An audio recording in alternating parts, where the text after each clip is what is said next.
जैसे कि आपको जानकारी में होगा, कमिश्नर सर के द्वारा क्राइम ब्रांच को लगातार अवैध मादक पदार्थों के खिलाफ कार्रवाई करने के लिए निर्देश दिया जाता है। उसी कड़ी में क्राइम ब्रांच की सभी टीमें लगातार हमारे एसीपी क्राइम विजय तिवारी के नेतृत्व में लगी हुई है। और अभी साल के 2025 के आरंभ से अभी तक लगातार लगभग हर एक पहले दिन या दूसरे दिन ही कार्रवाइयाँ हो रही हैं। और जैसा कि पिछले साल भी लगभग 200 अपराधियों को हम लोगों ने जेल के सलाखों के पीछे पहुँचाया था। तो ये कार्रवाई का सिलसिला अभी भी जारी है।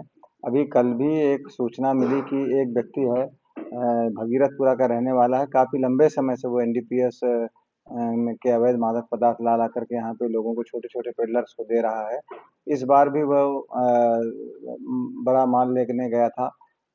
तो इसकी सूचना मिलने पर क्राइम ब्रांच की हमारी टीम ने ये एक रेलवे माल गोदाम लक्ष्मीबाई नगर इंदौर के पास में अपनी टीम को लगाया, विजय तिवारी साहब ने, एसआई अक्षय खड़िया के नेतृत्व में।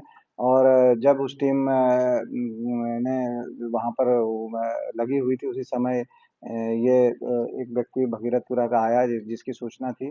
उसको जब पकड़ के तलाशी ली गई तो उसके कब्जे से लगभग 102 ग्राम ब्राउन शुगर मिली है, जिसकी कीमत लगभग 11,50,000 रुपए होती है। जैसे ही ये ब्राउन शुगर मिली, तत्काल ही उसको कब्जे में किया गया और उसके मोबाइल को कब्जे में लिया गया। और 8/21 एनडीपीएस एक्ट के तहत इसमें एफआईआर रजिस्टर की गई और अब उसके खिलाफ कार्रवाई की जा रही है। पकड़े हुए व्यक्ति का नाम, जो भगीरथपुरा का है, उसका नाम चिंटू उर्फ चींटी है। ये काफ़ी लंबे समय से अवैध मादक पदार्थ की सप्लाई कर रहा था और यहाँ पर उसने एक नेटवर्क भी बनाया हुआ था।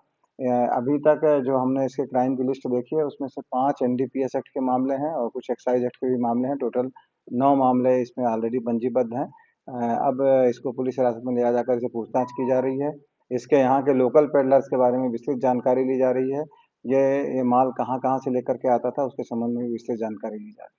सर, ये माल गोदाम के वहाँ मिला है तो कहीं ऐसे कुछ सुराग मिले हैं कि कहीं मालगाड़ी से तो कोई माल इधर-उधर नहीं करता हो या ट्रेन से? इस संबंध में ट्रेस करने की कार्रवाई की जा रही है कि वो वहाँ पर किस साधन से आया है और किस तरीके से वहाँ पे पहुँचा है और किससे वो माल लेकर के आ रहा था। स्पेशली ये दोनों तरफ के लिंक, ऊपर के लिंक और नीचे के लिंक, दोनों पे बैक ट्रेस करेंगे और इसकी पूरी कार्रवाई फ्रंट ट्रेस, बैक ट्रेस दोनों की जाएगी और इनके पूरे लिंकेज का पता करेंगे। जैसा कि आपको मालूम है, पिछले साल भी हमने बैक ट्रेस करके लगभग 40 से अधिक आरोपियों को पकड़ा था। इसी तरह से ये भी कार्रवाई इस पर भी की जाएगी। इसके ऊपर और नीचे के लिंक के बारे में जानकारी ली जाएगी कि ये कहाँ-कहाँ से ब्राउन शुगर कब-कब लिया और यहाँ कहाँ-कहाँ किसको-किसको दे रहा था। इन सब की सूची बनाई जाएगी। 5 इस पर एनडीपीएस की जो ये बावजूद इसके इसी मादक पदार्थ में संलग्न ये अभी भी पाया जा रहा है। तो क्या वजह सर कि मतलब ये व्यापार में इतना क्यों? इसमें जो 5 एनडीपीएस एक्ट की कार्रवाई हुई, इसमें 3 तो 8/27 एनडीपीएस एक्ट के हैं, जिसका मतलब होता है कि वह स्वयं ही इसका उपभोग कर रहा था।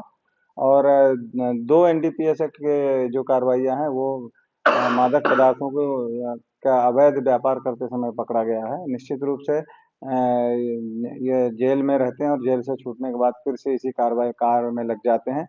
इसके खिलाफ और क्या-क्या प्रतिबंधात्मक कार्रवाई की जा सकती है, इस पे हम विचार करेंगे। आरोपी पर पूर्व में भी कुछ आपराधिक रिकॉर्ड हैं? डेफ़िनेटली है, 9 आपराधिक रिकॉर्ड हैं इसके, जैसा कि मैंने आपको बताया, जिसमें से 5 इसके एनडीपीएस एक्ट के ही अपराध हैं, बाकी एक एक्साइज़ एक्ट का भी गंभीर अपराध है और बाकी मारपीट के भी अपराध हैं। क्या रेलवे में नौकरी करता था ये, क्या काम? नहीं, ये रेलवे पे नौकरी नहीं करता था। ये बहुत ज़्यादा पढ़ा-लिखा नहीं है, 5वीं कक्षा तक पढ़ाई किया है। हाँ, रेलवे में गाड़ी पे साफ-सफाई का कार्य ज़रूर करता था, ये जानकारी इसकी मिली है।